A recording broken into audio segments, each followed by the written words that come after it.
Channel நண்பர்களுக்கு வணக்கம். ரீசெண்டா நம்மளோட சேனல்ல பார்த்தீங்கன்னா, கொல்லிமலை தானியங்கள் சம்மந்தப்பட்ட பல பிசினஸ் வீடியோக்கள் நம்ம போட்டிருக்கோம். அந்த வீடியோக்கள் எல்லாத்துக்குமே நீங்க மிகப்பெரிய அளவுல ரெஸ்பான்ஸ் குடுத்திருந்தீங்க. அதே ஸ்டைல்ல, அதே மெத்தேட்ல, அதே ஒரு ஸ்ட்ராட்டஜி வந்து பார்த்தீங்க அப்படின்னா, நான் வந்து இன்னொரு மார்க்கெட்லயும் பார்த்தேன். அத தான் இப்ப நீங்க வீடியோல பார்க்குறீங்க. ஏன்னா, நான் வந்து பல விஷயங்கள் கொல்லிமலைன்னு நேரடியா போய் வாங்கியிருக்கேன், பார்த்துருக்கேன். பல விதமான டைப்ல நான் பிசினஸும் பண்ணியிருக்கேன். எல்லாமே ஓகே தான். இதே கொல்லிமலை தானியங்கள் சம்மந்தப்பட்ட பேலுக்குறிச்சி சந்தையில பார்த்தீங்க அப்படின்னா, எந்த மாரியெல்லாம் பல பொருள்கள வச்சு எப்படியெல்லாம் ஒரு பிசினஸ் பண்ணுவாங்களோ, அதே ஸ்ட்ராட்டஜியே பார்த்தீங்கன்னா, இந்த கொல்லிமலை அந்த சந்தையில வியாபாரம் பண்ண இன்னொரு நபர் பார்த்தீங்க அப்படின்னா, என்னோட சுற்றுவட்டார பகுதியில் இருக்க வார சந்தையில பார்த்தீங்க அப்படின்னா, அதே மெத்தட ஃபாலோ பண்ணாரு. என்னடா வழக்கத்துக்கு மீறி இந்த கடையில இவ்வளோ கூட்டமா இருக்கே! என்னடா அப்படின்னு சொல்லிட்டு போய் பார்க்கும்போது தான் தெரிஞ்சுது. அந்த நபர நான் ஏற்கனவே பார்த்தீங்கன்னா, அந்த மார்க்கெட்ல நான் பார்த்துருக்கேன். எங்க பேலுக்குறிச்சி மார்க்கெட்ல நான் பார்த்துருக்கேன். அவரு தான் பார்த்தீங்கன்னா, இந்த இடத்துல அதே கொல்லிமலை தானியங்கள் அப்படின்னு சொல்லிட்டு, கொல்லிமலை பருப்பு வகைகள்னு சொல்லிட்டு போர்டு வச்சே வந்து நேரடி விற்பனை நிலையம்னு சொல்லிட்டு வச்சிருந்ததுனால, திடீர்னு ஜோன்னு பார்த்தீங்கன்னா கூட்டம் கூடிட்டாங்க. ஏன்னா, நெறைய பேருக்கு வந்து அந்த இடத்துல போய் வாங்க முடியாத சூழ்நிலைகள் இருக்கும். அப்படி இருக்கும்போது, நமக்கு பக்கத்துல இந்த மாரி வந்து நேரடி வியாபாரம் அப்படின்னு சொல்லிட்டு ஒருத்தர் போர்டு வச்சிருக்காரு. அவருகிட்ட போய் நம்ம தைரியமா வாங்கலாமே, சீக்கிரம் வாங்கிக்கலாமே அப்படிங்கிற மாரி தான் பார்த்தீங்கன்னா, கூட்டம் உடனே கூடிருச்சு. இதுவும் பார்த்தீங்க அப்படின்னா ஒரு பிசினஸ் ஸ்ட்ராட்டஜி. ஏன்னா, கொல்லிமலை தானியங்கள், பருப்பு வகைகள் அப்படின்னு சொன்னாவே, மிகப்பெரிய அளவுல எல்லா மாவட்டத்திலயும் தமிழ்நாடு மட்டும் இல்லாம, மற்ற மாநிலங்கள்ல இருந்தும் கூட அந்த பேலுக்குறிச்சி சந்தையில வந்து வாங்கிட்டு போனவங்க நெறைய பேர் இருக்காங்க. இப்ப அந்த சந்தை பார்த்தீங்கன்னா, ஆல்மோஸ்ட் முடியிற கண்டிஷன்ல இருக்கிறனால, அந்த ஒரு ஸ்ட்ராட்டஜி அப்படியே கொண்டுட்டு போயி, சில வியாபாரிகள் என்ன பண்றாங்க அப்படின்னா, கொல்லிமலை தானியங்கள், கொல்லிமலை பருப்பு வகைகள் நேரடி விற்பனை வேலுக்குறிச்சி சந்தையிலிருந்து, கொல்லிமலையிலிருந்து நேரடியா நாங்க விற்பனை பண்றோம். அங்கருந்து வாங்கிட்டு வந்து நேரடி விவசாயம் பண்ணி நாங்களே கொண்டாந்து இது பண்றோம். நேரடி வியாபாரிகள் நாங்க அங்கருந்து தான் கொண்டாந்து விற்பனை பண்றோம். அப்படிங்கிற மாரி ஒரு சிலர் என்ன பண்றாங்க அப்படின்னா, அந்த ஸ்ட்ராட்டஜி அப்படியே கொண்டு வந்து, அத சுற்று வட்டார சில கிராமங்கள்ல இருக்கிற சந்தைகள்ல விற்பனை பண்றாங்க. அப்ப எல்லாருக்குமே என்ன தெரியும்? ஏன்னா நான்லாம் கொல்லிமலைக்கு பக்கத்திலேயே இருக்கிறனால எனக்கு தெரியும். இது வந்து எங்கேருந்து வந்திருக்கு, யாரு, இவரு எங்க பண்ணாரு அப்படின்ட்டு. ஸோ எனக்கு தெரிஞ்சதுனால, என்னால கான்ஃபிடென்ட்டா சொல்ல முடியும். தைரியமா இவர்கிட்ட வாங்குங்க அப்படின்னு சொல்லிட்டு சொல்ல முடியும். அந்த மாரி தான் பார்த்தீங்கன்னா, என்னோட சுற்று வட்டார பகுதியில சேர்ந்த எல்லாருமே வந்து உடனே ஓடி வந்து வாங்க ஆரம்பிச்சிருக்காங்க. இங்கேயும் ஒண்ணுமே இல்லைங்க. படிக்கணக்குல தான் குடுக்குறாரு. மத்த இடங்கள்ல குடுக்குற மாரி, அதாவது பேலுக்குறிச்சியிலயும் சரி, அதே கொல்லிமலைக்கு மேல இருக்கிற வியாபாரிகள் விக்கிற மாரியும் சரி, எப்படி படி கணக்குல விக்கிறாங்களோ, 8 ஐட்டம், 10 ஐட்டம், 12 ஐட்டம் அப்படின்னு சொல்லிட்டு, அந்த மாரி தான் குடுக்குறாரு. ஆரம்பமே பார்த்தீங்கன்னா 5 ஐட்டம், அதுக்கப்புறம் பார்த்தீங்கன்னா 6 ஐட்டம், அதுக்கப்புறம் பார்த்தீங்கன்னா 8 ஐட்டம், அதுக்கப்புறம் 10, 12 இந்த மாரி தான் பார்த்தீங்கன்னா விக்கிறாரு. இதுலயே ரேட்டுக்கு தகுந்த மாரி எல்லாமே மாறும். ஒரு சில பொருள்கள பார்த்தீங்க அப்படின்னா 2 படியிலிருந்து ஆரம்பிக்குது. ஒரு சில பொருள்கள் 3 படி, ஒரு சில பொருள்கள பார்த்தீங்கன்னா 4 படி.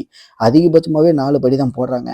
இதிலேயே பார்த்தீங்க அப்படின்னா 2 படி போட்டாங்கன்னா ஒரு பொருள, இன்னொரு பொருள வந்து 4 படி போடுறது இருக்கு. இன்னொரு பொருள் 1 படி போடுறது இருக்கு. ஏன்னா விலைய பொறுத்து காம்ப்ரமைசிங் ஆகுது.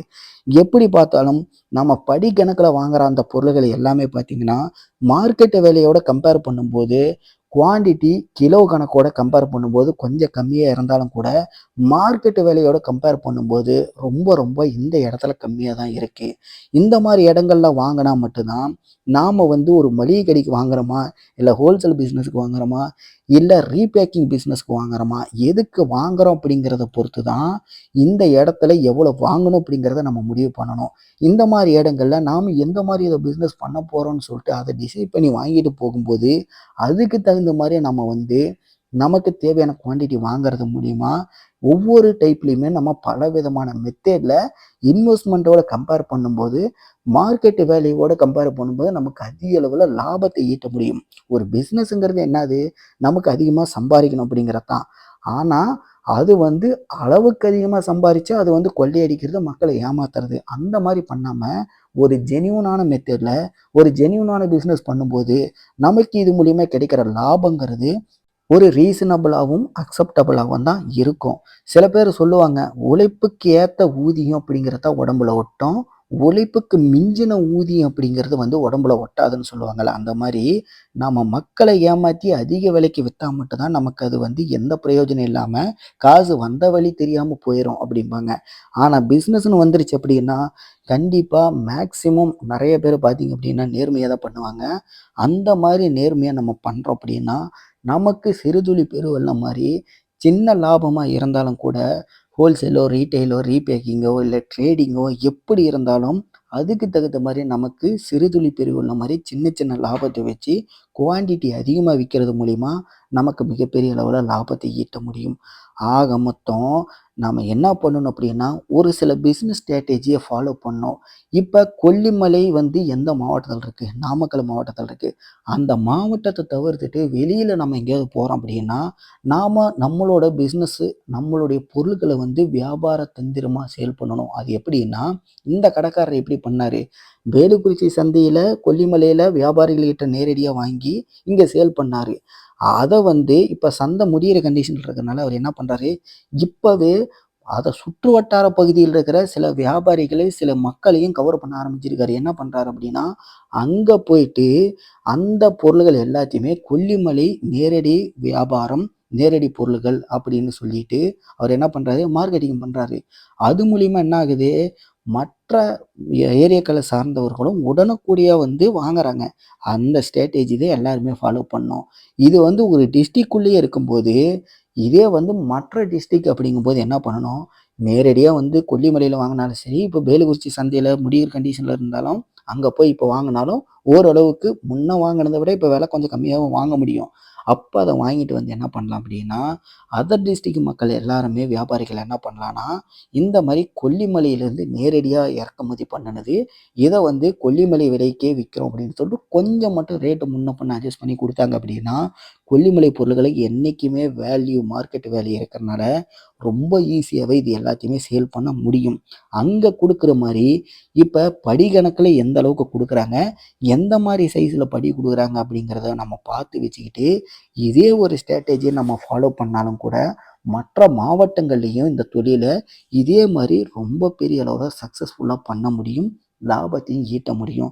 ஆனா எப்படி பார்த்தாலும், நமக்கு எந்த அளவுக்கு குவான்டிட்டி அதிகமா சேல் பண்றோமோ, அது மூலியமா தான் நமக்கு லாபம் கிடைக்கும். ஏன்னா, நம்ம பண்ண போறது வந்து ஒரு ஜென்யூனான பிசினஸ்.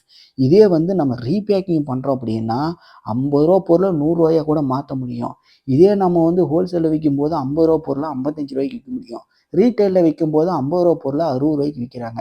இது 2க்கும் அடுத்தபடியா அப்படியே பல்க்கா வந்து நமக்கு லாபம் குடுக்குறதுன்னு பார்த்தீங்கன்னா, ரீபேக்கிங் தான். ஆனா, ரீபேக்கிங் அப்படிங்கிறது எல்லாராலயுமே சாதாரணமா பண்ண முடியாது. இப்ப நான் மளிகை கடை வச்சிருக்கனால, என்னோட கடைக்கு வந்து நான் தேவையான ஒரு சில பொருள்கள வந்து நான் என்ன பண்ணுவேன், ரீபேக்கிங் பண்ணிப்பேன். எனக்கு அதுக்கு முடியுமா? நான் இப்ப ஆரம்பத்தில சொன்ன மாரி தான் எனக்கு அதுல மிகப்பெரிய அளவுல லாபம் கிடைக்கும். ஆனா, எல்லா பொருளையுமே அந்த மாரி பண்ண முடியுமா அப்படின்னு சொல்லிட்டு கேட்டா, பண்ண முடியாது.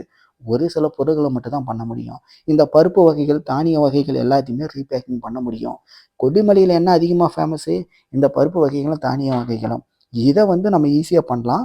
அப்ப ரீபேக்கிங் மூலியமா இந்த ஒரு பொருள்கள வச்சு நமக்கு மிகப்பெரிய அளவுல டபுளாவே லாபத்தை ஈட்ட முடியும் அப்படிங்கிறது தான் உண்ம.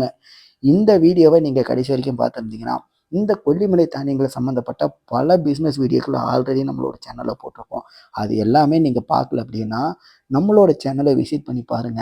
அது எல்லாம் பார்த்தீங்கன்னா, ஒவ்வொரு வீடியோலயும் பல வித்தியாசமான கருத்துக்கள நான் சொல்லியிருக்கேன். அத பார்த்தீங்க அப்படின்னா, உங்களுக்கு ஒவ்வொரு ஐடியாக்களும் ஏதாவது ஒரு ஐடியா கிளிக் ஆக வாய்ப்பு இருக்கு. உங்களுக்கு நேரம் கிடைச்சா, உங்களுக்கு பிடிச்சிருந்தா மட்டும் அத பாருங்க. இந்த வீடியோவ நீங்க கடைசி வரைக்கும் பார்த்திருந்தீங்கன்னா, இதுல ஏதாவது சந்தேகம் இருந்தாலும், மாற்று கருத்துக்கள் இருந்தாலும் கூட மறக்காம கீழ கமெண்ட்ல தெரியப்படுத்துங்க. இதே மாரி பிசினஸ் வீடியோஸ் நீங்க பார்க்கணும் அப்படின்னா, மறக்காம நம்ம சேனல சப்ஸ்கிரைப் பண்ணுங்க. இதே மாரி அடுத்த பிசினஸ் வீடியோவ நான் உங்கள சந்திக்கிறேன். நன்றி, வணக்கம்.